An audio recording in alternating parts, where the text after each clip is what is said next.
जीवन में कभी गरम गरम रोटी निकल के नहीं पाए कि वो रसोई से निकलने पा रहे, कभी नहीं। 7-7 दिन हो गए, भोजन नहीं मिला। गंगा के किनारे गंगा जल पान करके प्राणों की रक्षा करना, हर समय नाम जप करना, भजन करना। तब परमार्थ का जो मार्ग है वो ऐसे नहीं, जीवित मर जाए उलट आप में समाए, यही दिलगिरी है। परमार्थ का जो मार्ग है वो केवल 2-4 माला घुमा लेना है। जीवित मर जाए, जैसे मरे हुए पुरुष में कोई कामना नहीं होती, मान अपमान का बोध नहीं होता, ऐसे। हमें एक संत मिले, उन्होंने कहा, नई अवस्था थी, उन्होंने कहा तुम बाबा जी तो बन गए हो लेकिन निर्वाह करना बहुत कठिन है। कहा क्यों महाराज?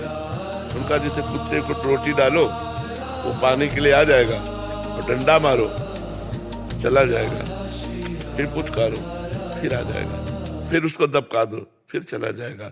ऐसे साधु का स्वभाव होना चाहिए कि एक आदमी 10 बार अपमान करे और फिर बुलावे तो अपमान भूलकर तुरंत उसके दरवाजे खड़ा हो जाए। कभी उसको ये भान न होना चाहिए कि ये 10 दिन से मुझे गालियां दे के भगा रहा है, मैं इसके दरवाजे कभी नहीं जाऊंगा, ऐसा। और कहा सुनो, मन को ऐसे मारना है जैसे सांप को बंदर पकड़ लेता है और वो पेड़ पर घसता है उसका मुंह, फिर कान में लगाता है, अगर सूं हुआ जरा सा फिर घसता है। बोले ऐसे मन को पकड़ करके अगर तनिक भी विषय की चंचलता रह गई, मारो मन को। मन मार्या तन बस में कि ना हुआ भरम सब दूर, बाहर से कछ दिखत नाही अंदर चमके नूर।